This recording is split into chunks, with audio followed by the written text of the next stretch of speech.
over to you. Just do it again. Okay, let's go to the next slide, Jerry. Okay, 2 seconds. Phone is going, everything is going. So next slide. If I can. Okay, so last time we did the levels, and I ended with this graphic. And Jerry told me that people were saying, you know, let's go back and review this. And my intention is to basically unpack this. There's so much information that when I went through the training a number of years ago, we spent several weeks working on different aspects, and this was kind of a cheat sheet at the end. So obviously I can't go through all this in a lot of depth, but what I want to do is try to give you a case of the pattern that this chart represents about how we see ourselves in terms of our ego state, how they get us hooked up so that we don't actually expand into new awareness and ultimately into a place of liberation. So I want to just review quickly some of the things that we went through as the context for launching into really what are the tips and insights that we have that gives us awareness to become conscious of the patterns so that we begin to release those patterns. So remember, this is a psycho-spiritual process that the Enneagram is looking at. So Jerry, next looks like Jerry. There you are. Next one, Jerry. So I want to just take a moment. Whoops, just go back one, Jerry. So what I want you to do in a moment here is to experience that the natural world is our natural state, and that the beauty is our beauty, and that literally the mountains and the water and the earth and the air is moving us to an awareness of presence. You can just look at that and you can feel the presence of this place opens us to a place within ourselves. So I want to take a moment, next slide, that there's a basic invitation that we all have. For the ones, it's to live a higher purpose. Your true nature is to be wise and discerning. I want you, as I just touch on these, click on for yourself what Enneagram you are. And this is the invitation each of us has for what this whole process of what the Enneagram is about. So look at, if you're a 3, what is that? And I'm not going to read it. To a 4, remember that it's your true nature to be forgiving and to use everything in life as growth and renewal. For the 5, look at that. And now, next slide. So the 6, to the 7, for the 8, and for the 9. This is our invitation. This is the integration of our psychological and spiritual nature is inviting us to a different and more abundant kind of life. And so I want you just to close your eyes for a moment. And Jerry, just next slide again.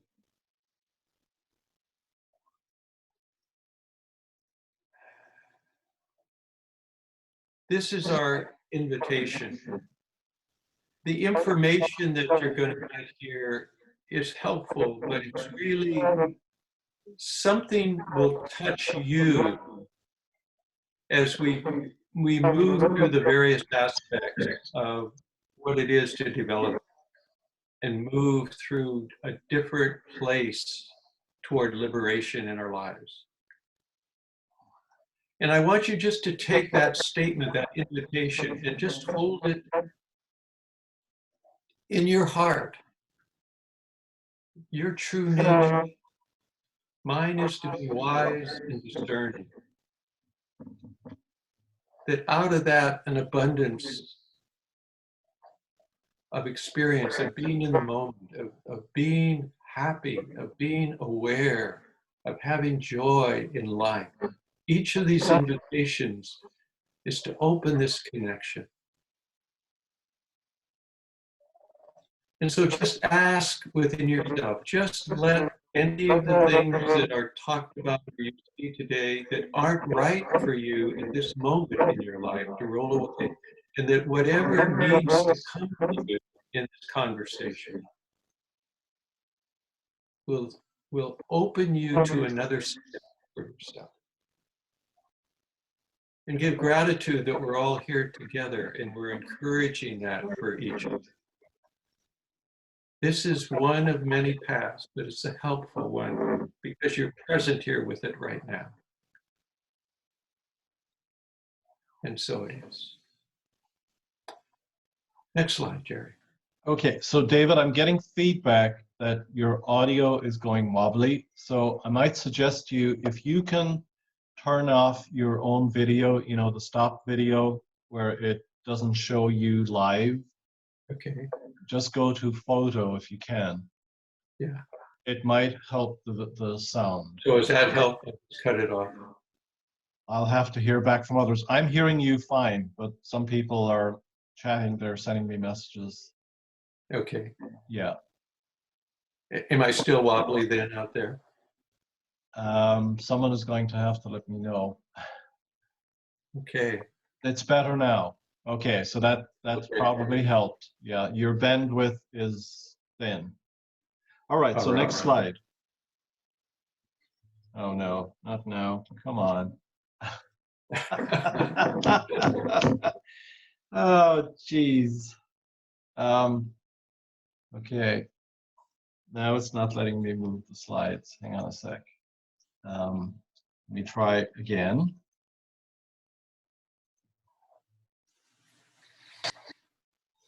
And I'm just maybe going to leave it at this size if I'm going to have problems. So is that a bother for these people on the sides? If we don't have it full screen. Okay, how about now? Okay. Summary of Rizzo, is that what you wanted? Hudson? Yeah. Okay, for some reason, it's working now again. So when we're talking about the, if you recall last time about the development process, is that what we're looking at in the levels then is our capacity to pay attention to awareness within us. It's to look at the specific patterns that we have. So the key for personality and spiritual development is paying attention to be conscious of our experience, of our unconscious patterns. That's all it really is directing us. What are these unconscious patterns that need to be brought into consciousness? That's what all these models and information are about. Okay, Jerry. So here again are the levels of liberation, of psychological capacity. So liberation is really about ego transcendence. How do we get beyond this patterning structure that is not who we are? That's the key in the whole Enneagram process, is showing us who we are not so that we become our true self. The level of psychological capacity is a particular mode of being that we become. Our social value is how we really relate and connect out into the world with other people in a constructive way. It's our gift in the world. Then as we move down to the lower, to the average level, we take on a social role in which we try to play out our ego in a certain way with others. And the level of 5 is the impersonal control.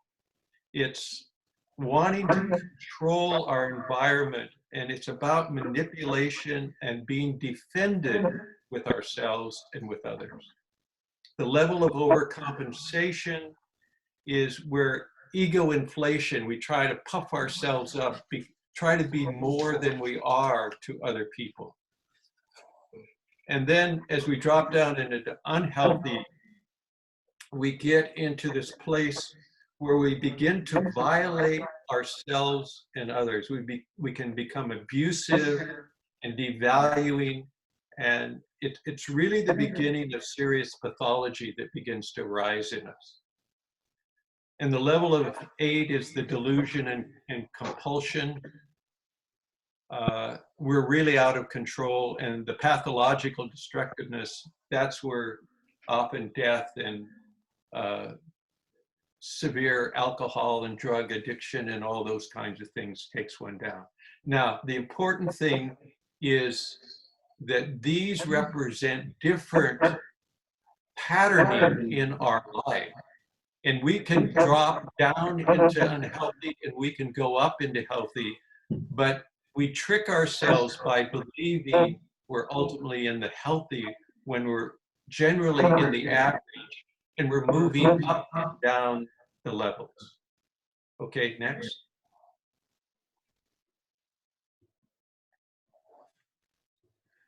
So it's really, when you look about what this model is saying, it's from expansion up here to contraction.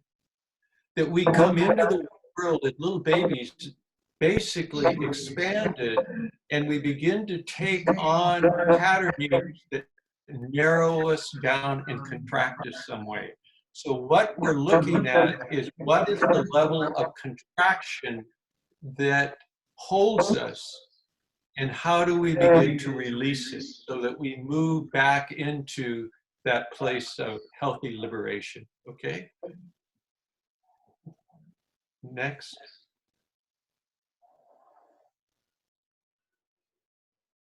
So this is a journey. It's a journey to presence. And so the average level is the journey to presence. It's where we all have become seekers.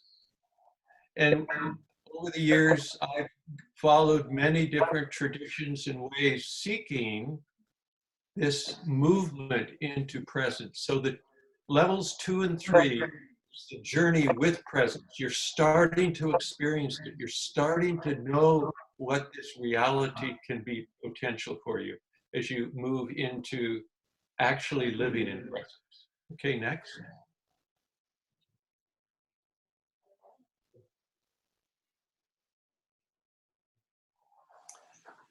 So, as we said last time, what the thing that we're looking at is we have personality type on top of these various levels that any one of us could be at. And so the type, if you follow Jerry and all the people that have come, they give you a lot of information about the type.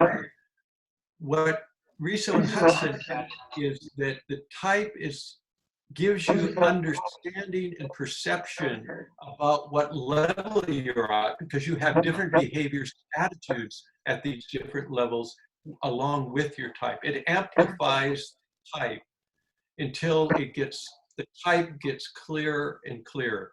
We don't lose our personality, we open it up to a larger contribution, that abundant invitation that we started with. Okay, Jerry.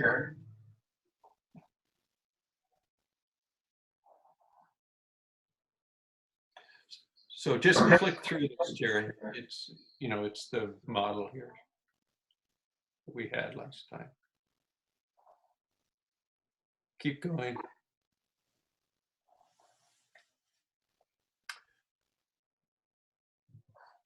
So it's growth that we deal with. So here's where we begin now. The challenges to growth and development and the shock points of the levels. As we move through the 9 types, I want you to notice not only your own type, but your wings, the triad, whether your body, emotion, thinking, what goes on for you there, and what type you move toward, stress or disintegration. All of these are parts of our challenges of how we move up and down the levels. So it's just don't focus on your type. Notice the other type. So if I'm a 1, I've got a 2 wing and an 8 wing. I go to 7 integration. I go to 4 disintegration. So as you look at it, all these are having an influence on your development level and how you operate. Okay, next, Jerry.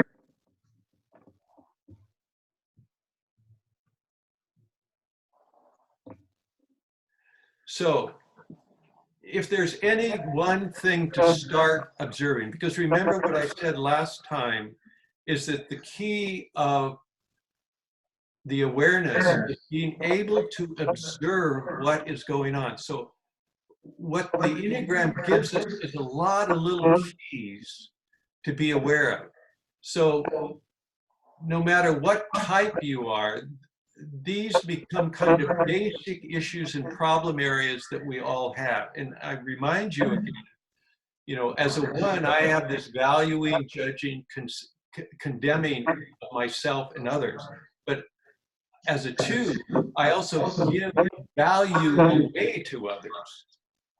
And as a 4, I tend to make negative comparisons. Those are keys in me that I'm observing in myself all the time. So the inner work is to bring focus and awareness as fully as possible to these patterns. So next one for the next set of types, Jerry. So 5, 6, notice what they are for you. And again, be conscious of what these other aspects, your wings, and particularly how you go down in disintegration or in stress. Okay, next, Jerry.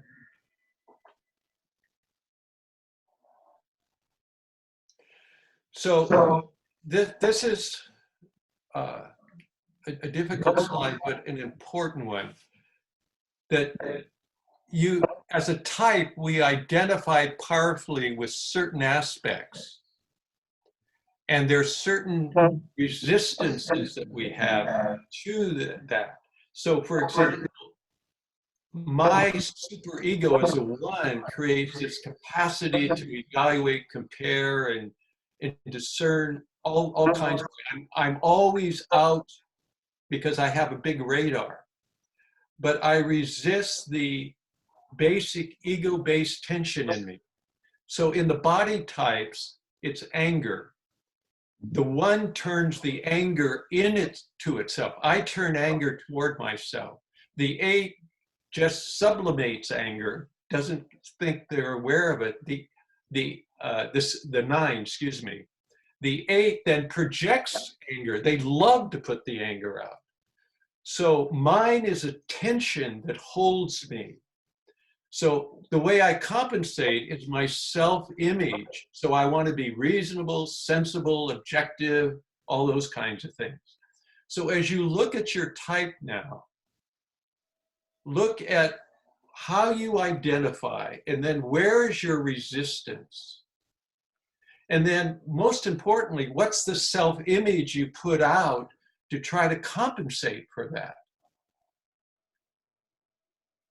And so you look down at 5, there's a sense of being detached, the outside observer of the world, not part of it, but resist recognizing physical presence and state and feelings and needs. That is, those get pushed down. So the compensating image is be smart and perceptive and curious. So we carry this tension in us between what we really identify with and how we compensate. Okay, next slide, Jerry.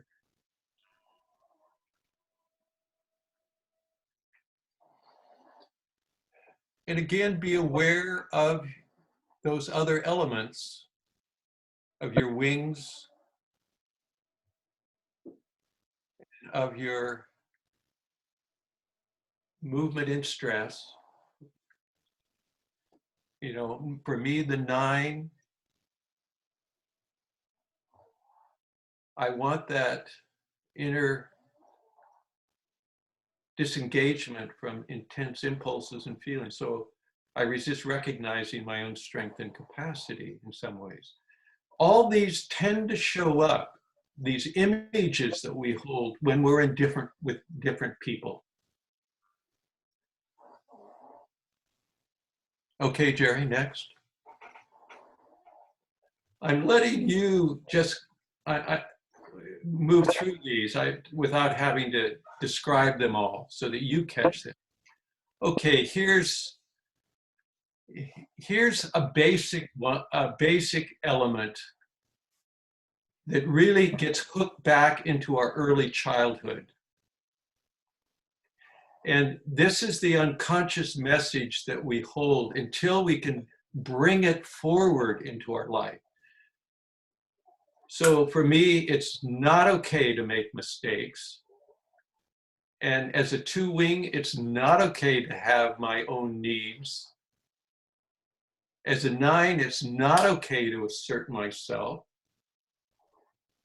And when I'm in distress, it's not okay to be too functional or too happy. And so I got messages as a child that all those were at play in me. What I encourage you to do is really think and actually write some about what was in my early life that began to create these unconscious messages. The more conscious we can become of them, the more awareness simply opens and releases them. That's the mystery of this work. It's the mystery of consciousness as the tool to open awareness in us. Okay, Jerry, next.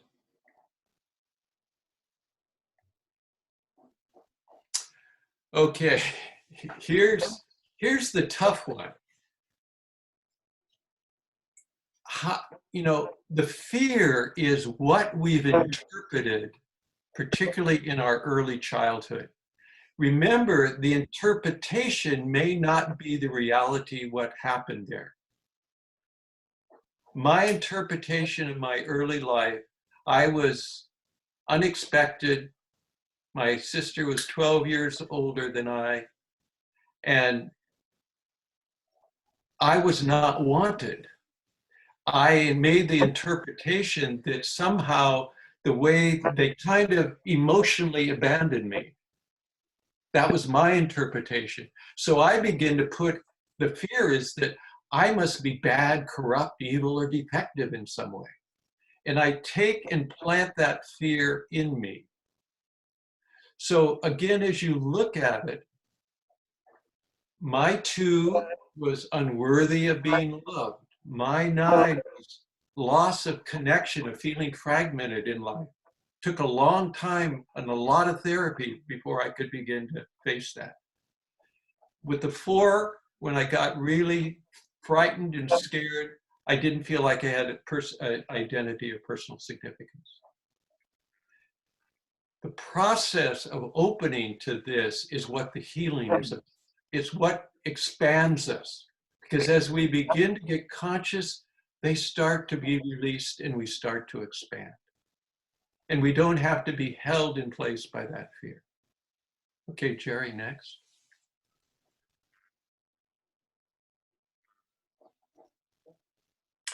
So what we also build up is basic desires in us that often deteriorates into something else.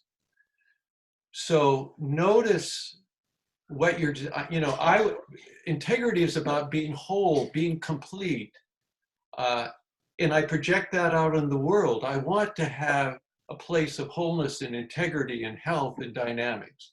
That's the cause part of the one. But what I get into often is critical perfectionism. I see something that needs to be in my mind. See, all these are interpretations that we have, these desires. That I have this interpretation that everything has a perfect kind of nature to it. So I'm critical when something is out of place.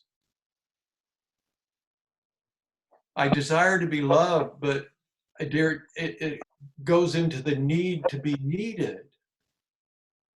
So I'm just using myself as a model to keep reminding you, look at the various implements of your particular type and its components. And realize, you know, I want to be myself as a 4, but I can get into self-indulgence.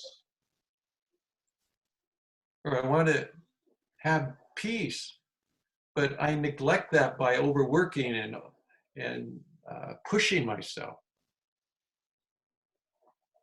So once again, look at the components. These are keys to watch and become aware of as they come up in our life. Okay, Jerry, next.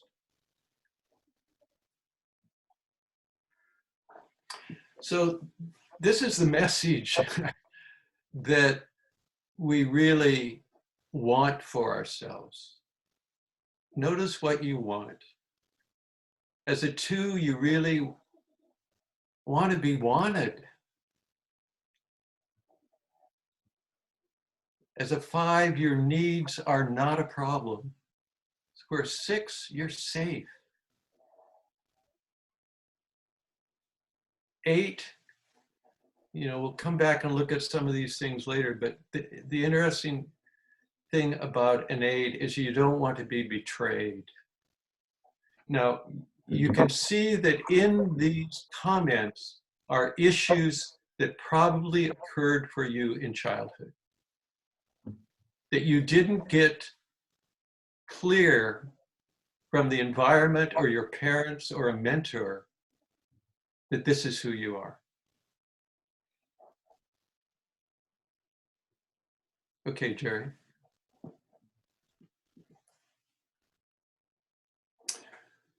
So we want to look now at the levels of what happens. So the first one is falling out of the healthy into the average level.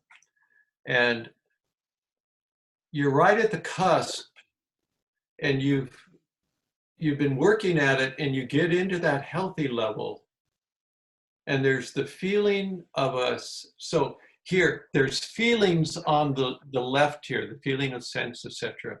These are the feeling states, and in a sense, the emotional states, and these are the action or behavioral states on the right. So feeling a sense of personal obligation to fix everything. Only I can do it. I've got to do it myself. That was a way that I could control my feeling of uncertainty in the environment that I was in. So as you look at the 7, feeling that something better is available somewhere else. I have a good friend that in his childhood, he had to get out of the house. He had to go someplace else because it was just too chaotic for him in where he lived. And so these become imprinted patterns that we go through in our lives.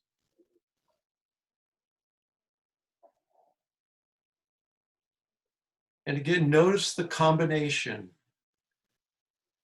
of how these interact with your wings and your stress pattern.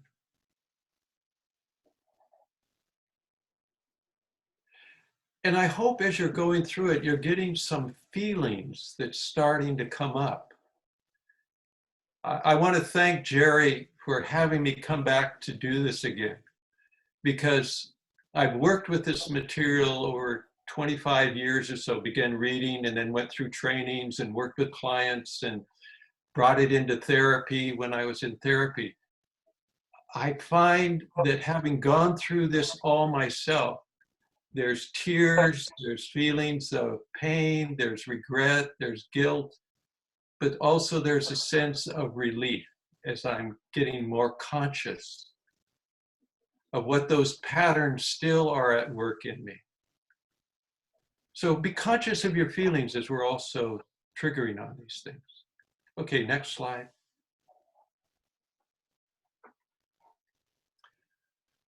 So you begin to move down into that first level of average.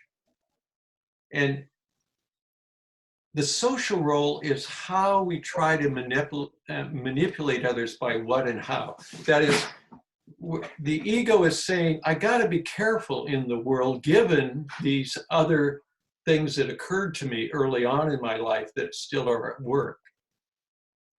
And so the way we begin to manipulate is that, like the 3, my son is a strong 3. So he charms others by adopting whatever image will work. So these are patterns of control that we use to make sure in a social environment we're going to be okay. The 6, by complaining, is by testing others' commitment to them. You know, what are you going to stand with me? Are you going to keep me safe? Are you going to give me the right support? And so complaining sets off the behavior. So again, notice the combinations again for you. These become unconscious patterns. So again, the unconscious is always feeding us, and we aren't even conscious of the pattern that we're living out of. So it's the awareness is, oh, I'm feeling something. Is this what I'm doing? You know, as a 4, being temperamental, making others walk on eggshells, that's a great way to push people away. Do I do that? What's happening to me in that space? Again, I come back to keep reinforcing these are all elements of being observant and noticing what goes on in your life. That's being present in the moment. Oh, you know, right now I'm feeling some tightness. You know, I shared with Pat this morning something that really came up for me that took me way back that I hadn't seen before in my life. And it was like overwhelming, and then it was releasing. By letting myself notice it and observe it, there's that sense of, oh, I'm a little more back to who I truly am, to this natural place of what we all are seeking. Okay, Jerry, next.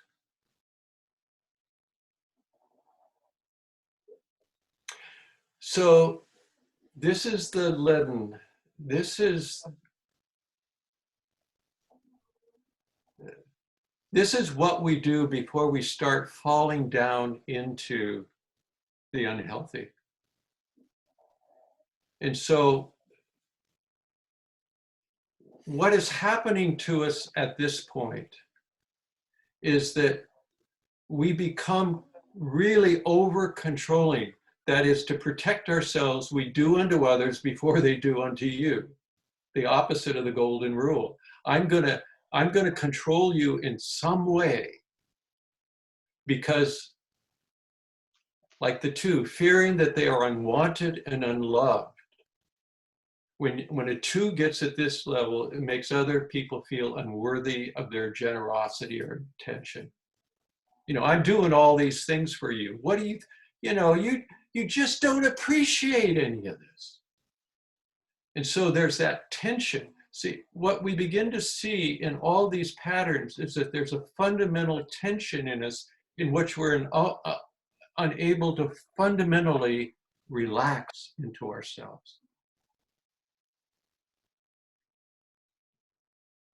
Go to the next one, Terry.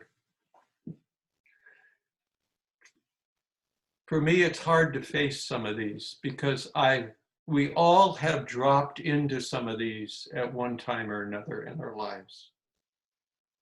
And, it holds shame, it holds guilt, it holds a feeling of deep regret. And if you let it go, it takes you down to a place that you don't want to be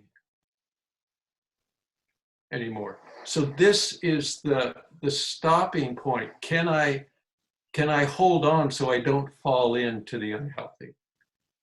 Okay, Jerry, next.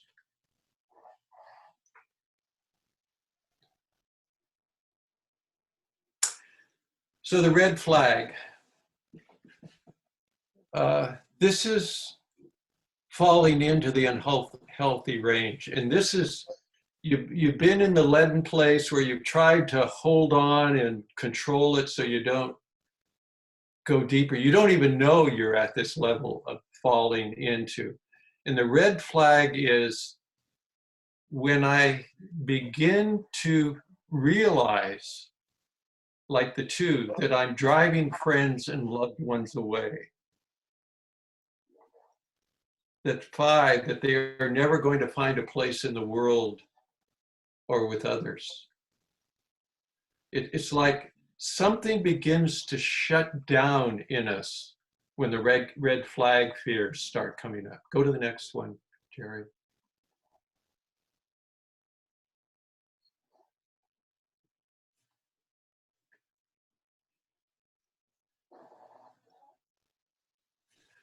In each of us, what we're facing when we start to see I'm about ready to go into really a bad place in my life, can I be aware of the key that stops me? That's all the red flag means, is that what is going to stop me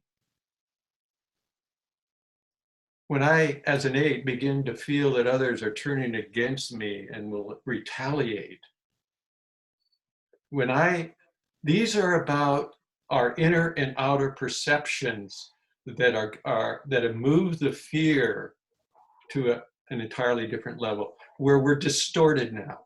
We can start to feel the distortion in our lives around how we are and how we are experiencing ourselves in the world. Okay, next, Jerry.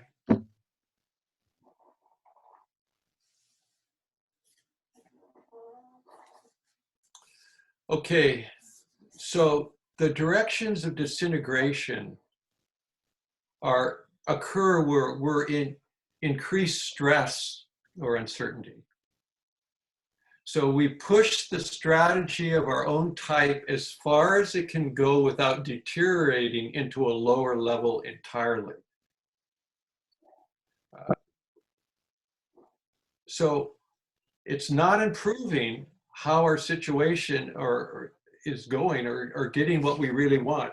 We have to then start to behave like the type in our direction to disintegration. That this is the ego's way of trying to preserve itself. So this is another strategy that begins to occur to stop us from going deeply into the unhealthy zones. So, when I'm in stress, I become, as a 1, very methodical, focused, analytical, that's my control mechanism. Needy 2s, wanting more than I'm getting.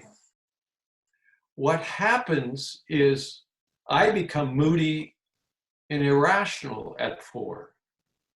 The 2 becomes aggressive and dominating at 8. So the very opposites start to happen in us when we go to our disintegration or our stress type. Go to the next one, Jerry.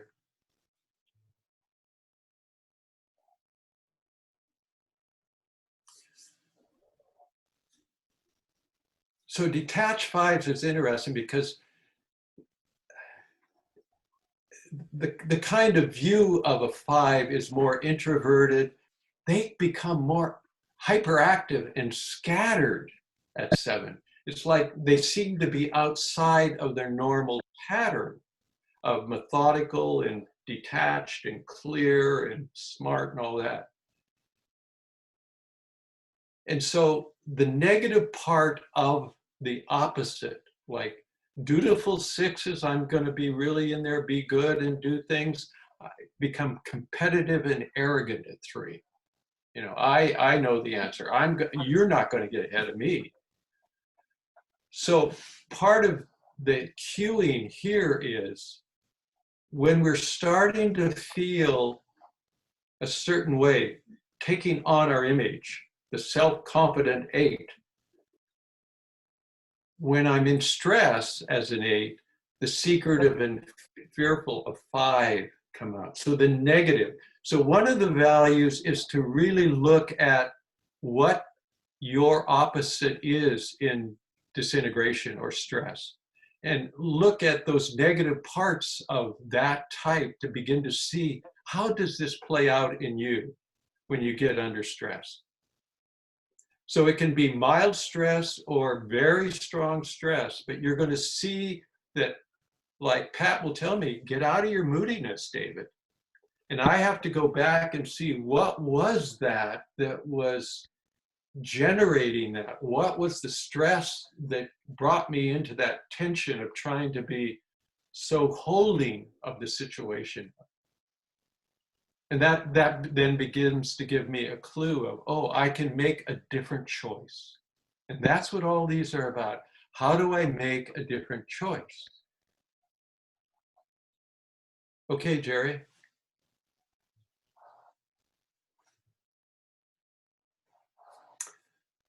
So just to remind you again that our tendency in the ego structure is to go down into contraction.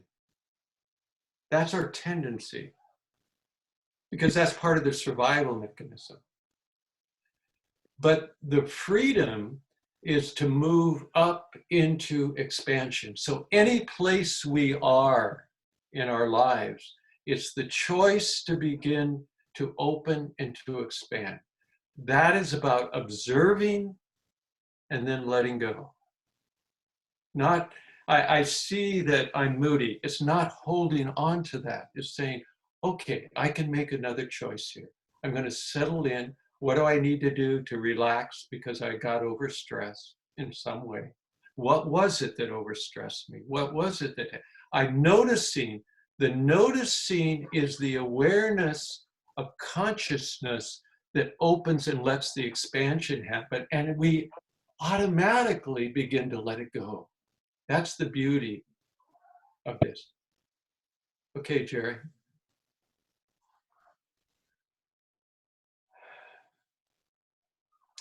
So the path to development and growth, that fundamentally awareness, aware of what it is that's going on in our life, leads to presence. So by bringing awareness to the actual experience of the moment, we begin to be filled with presence. That's the beauty here. At first, you don't realize its presence, but there is a sense of something happening. It feels light, exquisite, pleasurable.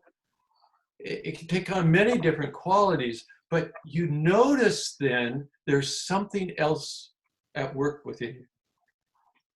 Now, the key is presence always reveals what is blocking us from becoming more present. That's the beauty. See, if you begin to take on the work of awareness, of using consciousness just to be aware of what's actually happening with you, it will help you become more and more present. So becoming aware of the parts of ourselves that are not relaxed, the parts that we have not fully occupied, just being aware of that begins to open up, and it leads us to the key of relaxation. Because when we're a lot relaxed, where we're letting inside ourselves and releasing the unconsciousness. See, it's the unconsciousness that keeps us in fundamental tension. We become aware of the subtle movement of presence filling us and surrounding. It's like that beautiful image of the mountains and the lakes that we started with. So in presence, we can observe, notice, and be aware without labeling it or thinking about it too much. That's the key. Some of us get into the overthinking or labeling. Well, I must be really unconscious there. I must be bad here. I'm not going to do that again. That isn't the process. It's letting presence do its work and opening to it. We all look for formulas, prayers, methods that will turn the trick for us, but there's no substitute for presence. That's really what this whole patterning is about, to let go of that pattern so presence has more and more capacity to be who we really are. Okay, Jerry.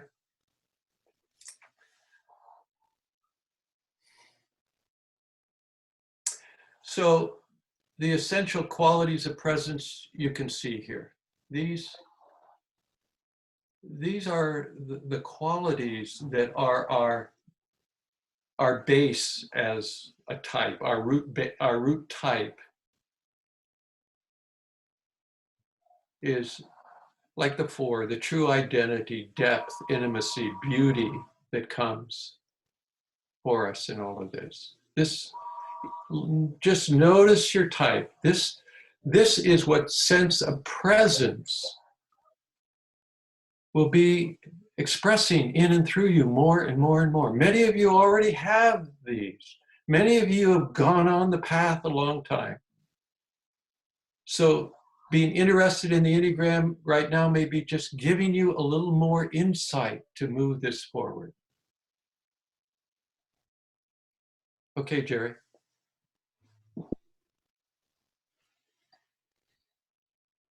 So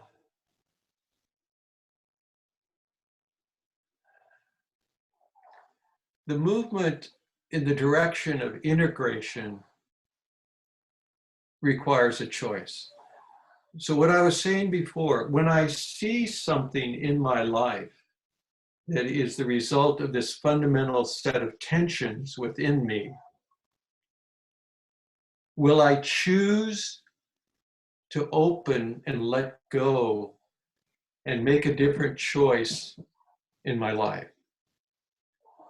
So to go toward that place, for me to go to 7, is not accomplished by imitating the attitudes and behaviors of the 7 type, especially not in the average characteristics. That isn't going to get me anywhere. The process of integration is not about what we should do. It is the process of consciously letting go of the patterns of defenses and fears in our life. And ultimately, as we let go, there's a natural unfolding, like a blossoming of a flower within us. So these are the blossoms, if you will, that are here. So the angry, critical ones can become spontaneous and joyous, like healthy 7s. So look at what your type is here. The direction of integration is an opening to us. It begins to show us what the place, one of the chief characteristics of what our lives will become as we let this unfolding, this blossoming happen within us. Okay, next, Jerry.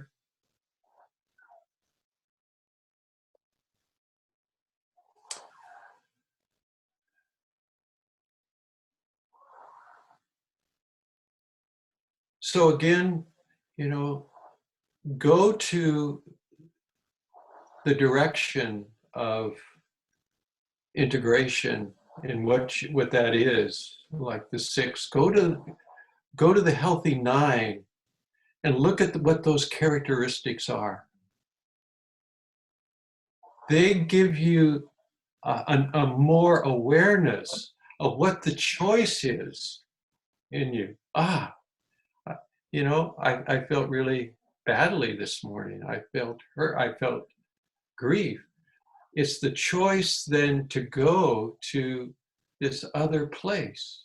So your direction of integration gives you a place of saying, I can make a different choice. You know, the controlling 8, I can become more open-hearted and caring, like a healthy 2. I can do that. You know, I worked with a lot of 8s in organizations. And when we really got into how do you begin to become more of a leader? How do you begin to be more of yourself?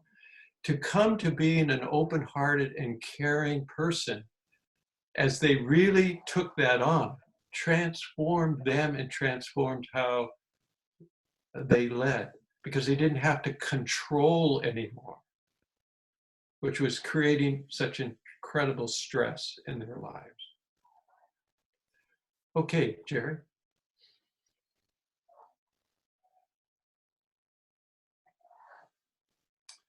Okay, so I'm giving you a lot of different pieces out of the wisdom of the Enneagram. And I think one of the helpful things in the book is they talk about what our essence is, and then what are some of the basic practices that you can do to help open you more and more to a sense of presence. So the essence for the 1 is the essential quality of being perfect. Everything is unfolding exactly as it must. So I've described and we've talked about 1s, and you've heard of 1s in some of the other sessions. The essence is everything is perfect as it is. And 1s experience this perfect oneness as integrity or wholeness, that all is in alignment. And there's discernment. They have a discernment rather than judgment. So the big thing about the 1 is that we're always critical or judging, or, you know, because we're trying to bring ourselves back to being okay. But discernment is different. It notices that things have different qualities. Judgment is based on emotion, it's reaction. This is a different quality. So these are not 1, 2, 3, 4, 5, 6, 7 types. This is indications of practices that you can do. And I'm not going to go through all those. Number 4 for me is you believe you have to fix everything. Let others people help you. You know, Pat says, let me help you. Oh, okay, I don't have to fix it all. It's valuable to have a trusted partner or a friend who can give you feedback on the things that you've consciously become aware of. And say, when you see me doing that, hey, I would appreciate your help. Just indicate that to me. So of any of these practices, be aware of your tendency to push yourself beyond limits of endurance. Pat says, look, you're 79 years old, you're not 50 years old. Get out of the garden, you've been in there all day. I have difficulty being aware of my limits. So these are just practices. Now, in the wisdom of the Enneagram, they go in and give you more background to some of these, but these I'm just putting out to say, hey, these again are some of the things that you can be at watch of and have partners, people, friends that you trust to say, give me feedback. Okay, next one, so the essence of the two.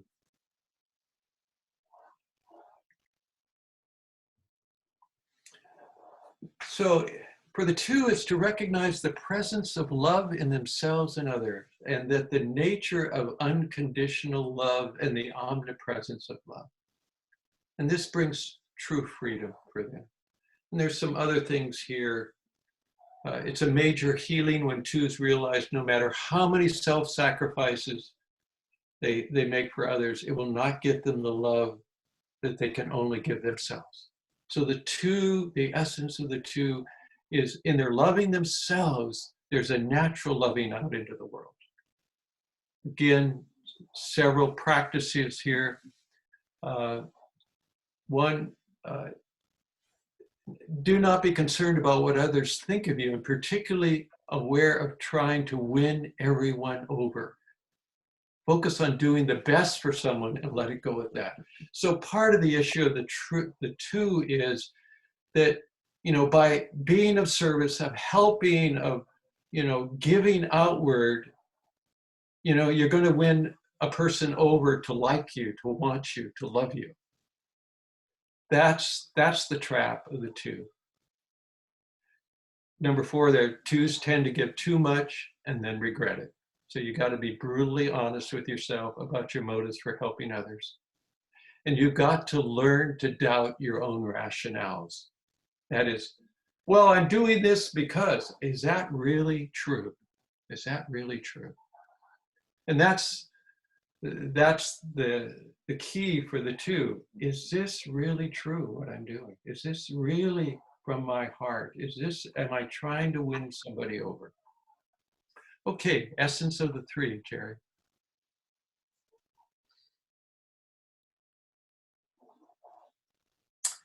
So the three, the essential gift is authenticity. Authenticity is not about being brutally honest. It means manifesting who one is in the moment. And ultimately, it's willing to risk losing the approval of others to follow their own heart. And that in that place, they become the outstanding person that they have always wished they would be. So I just put three down here kind of concisely. There's usually 4, 5, 6 that are given in the wisdom of the Enneagram. I think I noticed this in our son. Learn to recognize when you are turning it on for somebody and when you become your own image instead of speaking and acting authentically. So it's constructing that self. Watch how you construct, become aware of how you construct a self-image. So in different situations, Christopher has different images, and we've talked about this, and he's working on that. He's not unconscious of this. But that's the challenge of in real life of the three. And the three needs to take time to relax. They can unconsciously become very overstressed because they're always pushing, always pushing. The other thing is there's this wanting to be the center of attention. So, you know, can you be of service as part of a team and not a head? Can you be in that genuine cooperative place? Because that's what really opens up your authenticity. Okay, essence of the 4.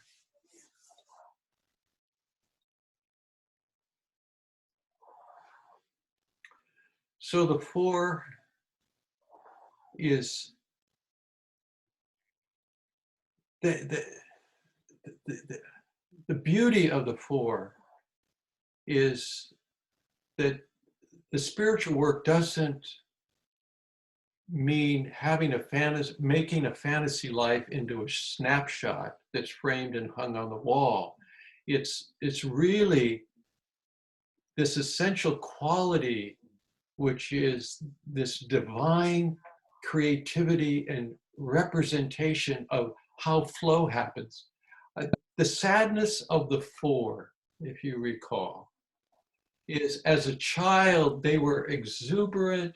They lived in a fantasy world of different animals and beings, and it got shut down. It got shut down over and over.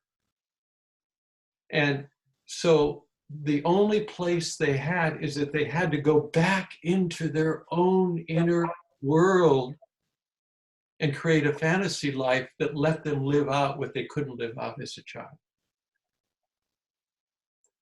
Now, if a four was not pressed down, they represent that divine creativity of expression of life that is beautiful. And you've met those kinds of fours that are just blow you away by how they move into the world. So remember that feelings aren't facts, however, that they don't provide accurate information about the motivation and feelings of others. So where the four has the challenge is not reading into apparent negative intentions or comments by others about you. Because the radar is up, because the experience has been, you're going to be negative to me. And so I expect that often from people. And emotional volatility and moodiness are not the same as real sensitivity. So recognize the aspect of your fantasy self that are not in alignment with the reality of your life. So you want to seek out truthful friends that will mirror you honestly and accurately. And you need to set up positive, constructive routines for yourself, because this will really help you free up your creativity. The real creative people have a certain kind of discipline, certain kind of structure that they've provided for that creativity to flow. We all have this. All these essences are in us, and all these challenges of our essence have these kinds of practices that we can do. Okay, the essence of the five.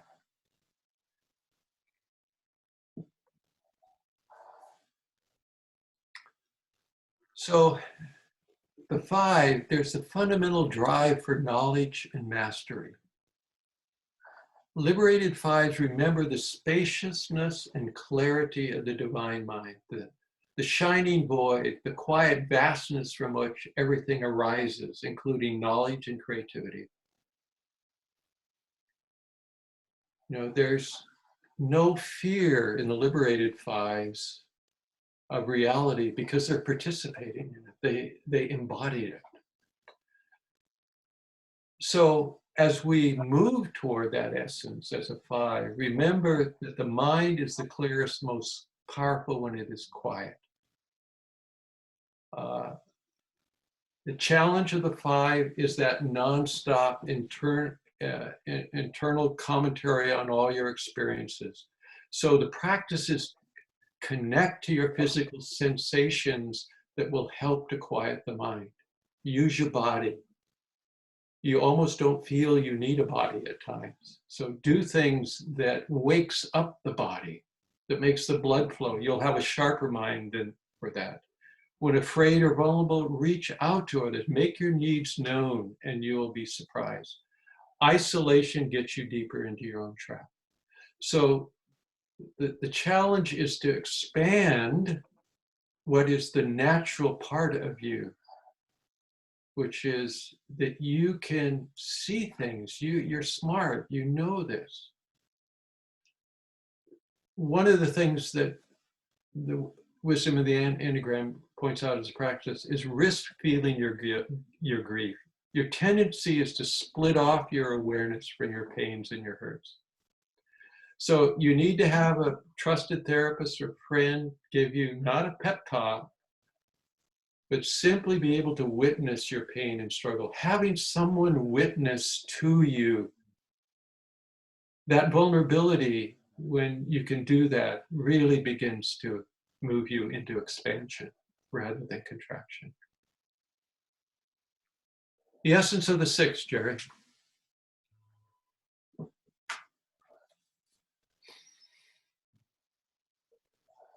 So 6 experience an inner spaciousness that is incredible.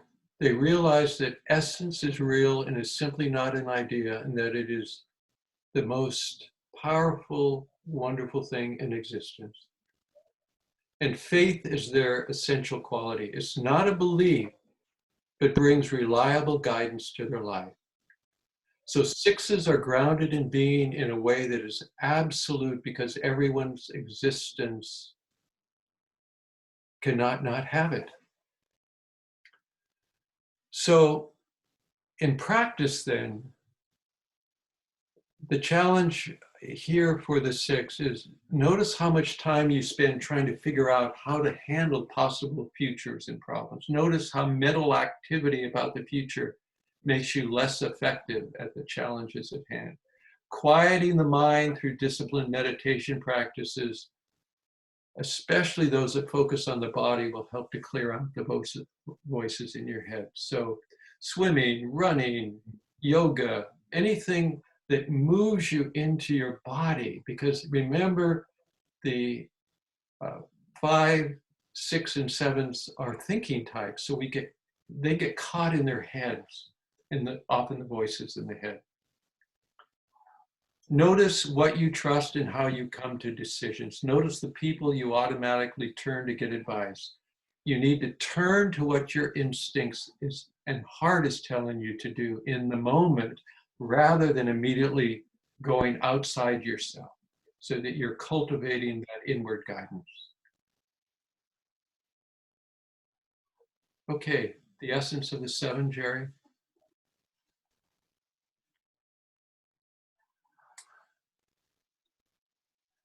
The essence of the 7 personifies the quality of joy, the final state that human beings were meant to be in. They also embody this thing that life is really a gift, and that nothing is wrong with the material world. It's the gift of creation. So I guess I really got into my 7 here because I listened to a lot of practices. I think the thing that is helpful is learn to notice your impatience and its roots. You are often impatient with the pace and energy of others.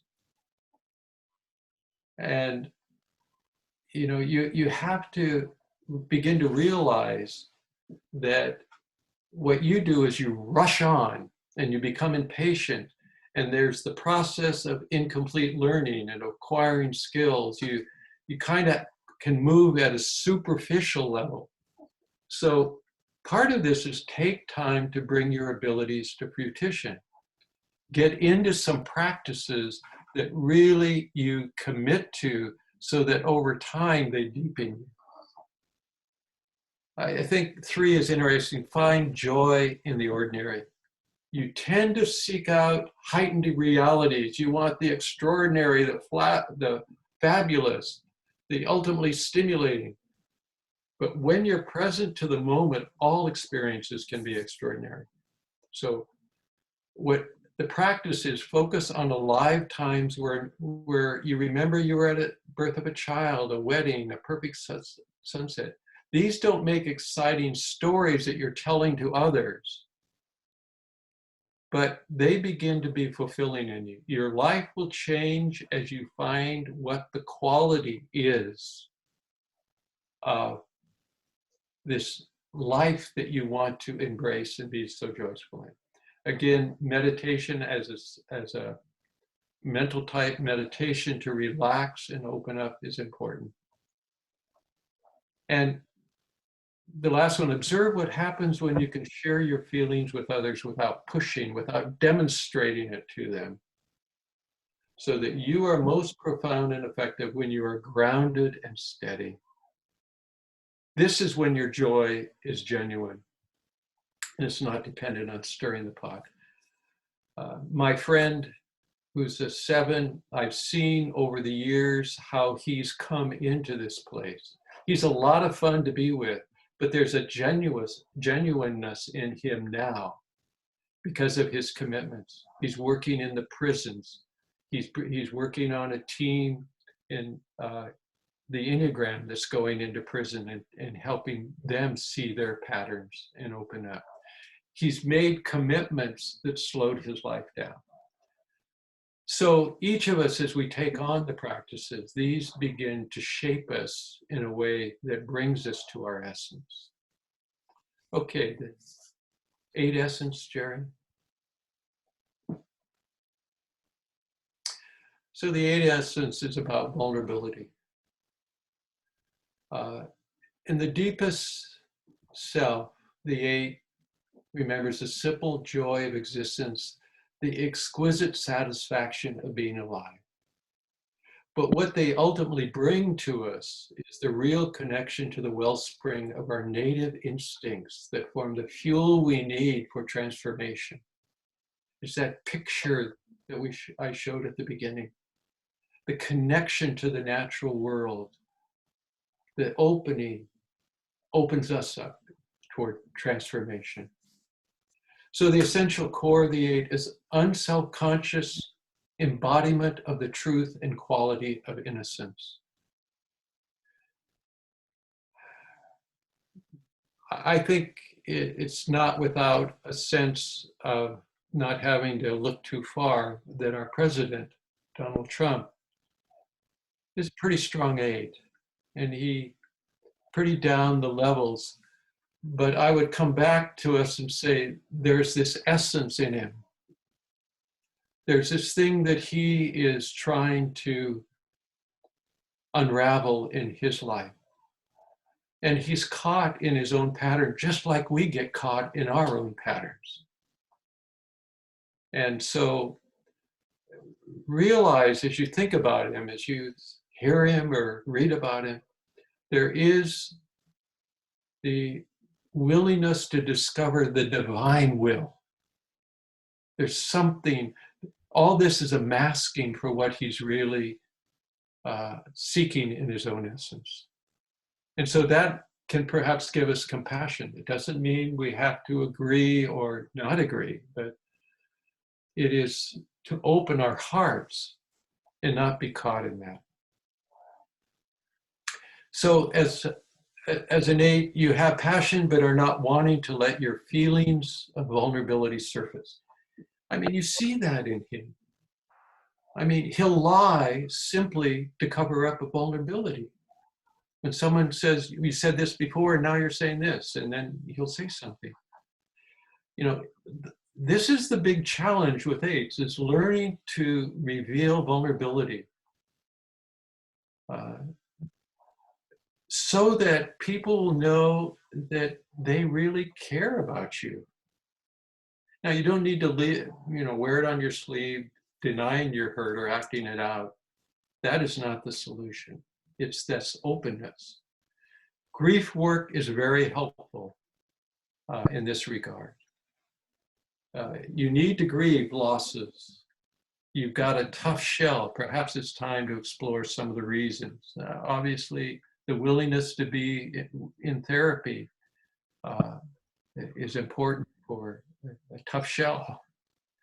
You need quiet time. You need to be revitalized by nature. And the thing about 8s is that they tend to work themselves to death. And at the same time, they work family or workmates to death as well often. I've seen too many leaders that are 8s have real detrimental effect on the people around them in this way, pushing. So you need to restrain the intensity levels in both areas of your life, with family and work. You need to question your own need for this intensity. Where does it come from? What would happen if you or your life were a little less tense, a little less in that way? Okay, the last essence, the 9. So Liberated nines are fully present and conscious of the wholeness and the unity of existence while retaining a sense of their self. What the nine embodies is the quality of holy love. Often nines are considered the most spiritual of the Enneagram type because there's a dynamic quality of being that flows and transforms and breaks out of the barriers. It overcomes feeling of separateness, isolation. Love is the ocean, and we realize that at core, we are this love. They embody that presence that is love. The challenge is the covering over that the nine struggles with until they begin to find more of that spaciousness, more of that breadth, more of that expansion. So you need to learn to discriminate between genuine humility and the tendency to discount yourself and your own abilities. You need to learn the value of the word no. You tend to, let people put out a proposal or something and you don't question it, even though in your mind you say, well, I don't think I want to do that. Invest time and energy in developing yourself and your talents. Easily, the 8 can drop into a routine that is often relaxing and, hanging out, watching movies. But what is it at any age, what is it in your life that you need to invest in? What will begin to expand and open you? And notice when you are imagining a relationship with one instead of actually relating with him or her. That is, how do you open yourself to people rather than in the fantasy of your own mind? So next slide then. So the personal manifestations of our essence encompass the whole enneatype, all 9 images. All of these are part of us. Our lives have been given a certain window of a basic type with these other configurations that move around it that make up this complicated being that we are. In reality, it's the ego structure, it's the psychological dynamics of our personal experience, our environment, family, friends, education, all these things together. But this is who we actually are. And we're not just one type, we're all of those types. And that opens a doorway to say, what is it for me to really live a life that is alive, that is precious, that is open, that is fulfilling, that is of the heart? And this is just, the Enneagram in my mind is just giving us both a language and some tools to begin to move from contraction to greater and greater expansion. One more slide, Jerry. So I want to give you an idea. Pat's last book was called Embracing the End of Life, A Journey into Dying and Awakening. And the first half is about dying, because in spiritual lore, it is to die before you die. That is what we've been working on in the Enneagram, is this thing of dying, of letting go, of releasing so that we can expand and awaken. So the first half of the book is literally about the physical dying process, our resistance to it and all that. The second half is about what is it to really awaken right now. And the reason I'm putting this out is that the second half of the book is 16 chapters, and each chapter has a video that is a guided meditation with binaural beats in it that guides you from 3 years old on to wherever you are now, to see what these patterns are in your life. And knowing about the Enneagram will give you some clues as you work with it. And so she guides you through the first 8 chapters of the book. And in those chapters, she has Enneagram exercises that she has in there to help you experience and prepare you for these guided process. So she's using the chakra colors. So you're moving through the chakras, you're getting the binaural beats, and her guiding you through these questions and experiences that you've had in your life that begin to bring up from the interior and not just from your thinking state, how to begin to see more clearly to move into this expansion. The last 8 chapters are using what it is to expand our nature into being, into freedom, into greater expansion of openness and presence in our life. These are free on our website. I encourage you to use the book because she guides you through some exercises like with the Enneagram exercises that she developed. And then you get a context for working with the guided process of the videos. But they're there. All you go to a website, go to the resource tab, click that on, and it will show you where the videos are. And even if you don't get the book, you can just start using those, and they will be very, very helpful to you. So that's just another tool to reinforce awareness and presence for you. Okay, Jerry, we have come to the end. Do you want to try putting your video back on? Okay. Just so that we can see you. Okay. Let's see. Wow, that was really great. I'm so glad that we did this because I know we kind of skimmed through it the first time, but I found this really, really insightful and helpful, and it sort of connected all the webs, if you will. Let's see, is there anybody wants to ask a question?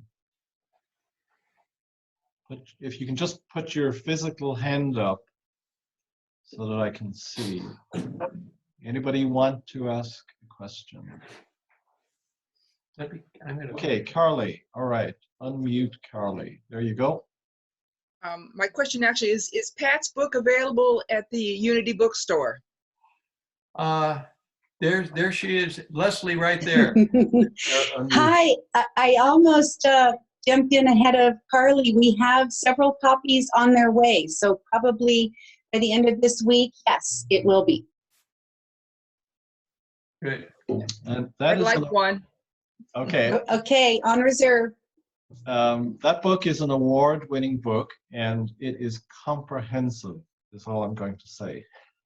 Jerry commented on it, by the way. He was one of the commentators. Endorsed it. Yeah. Jerry is one of the commentators, and I know I'm interrupting, but it just so happens that I started going through it last week.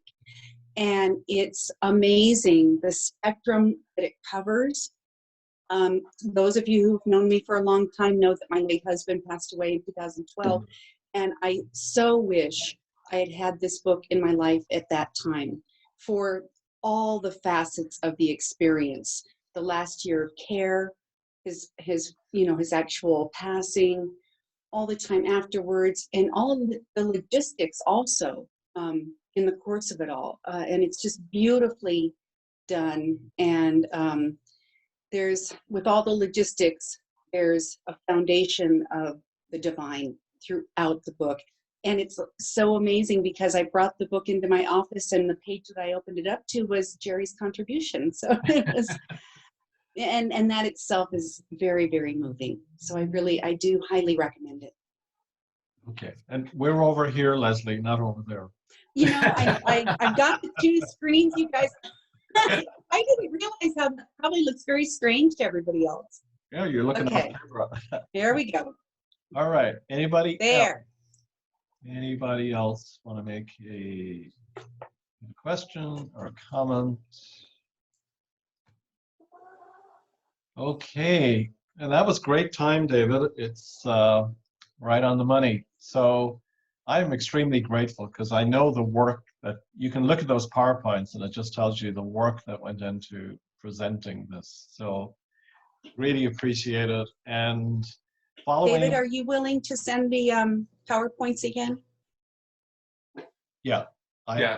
Jerry has one. I'll have them. PowerPoint. Yeah, I'll just be a 1 and I'll do some corrections and editing on the spellings. Yeah.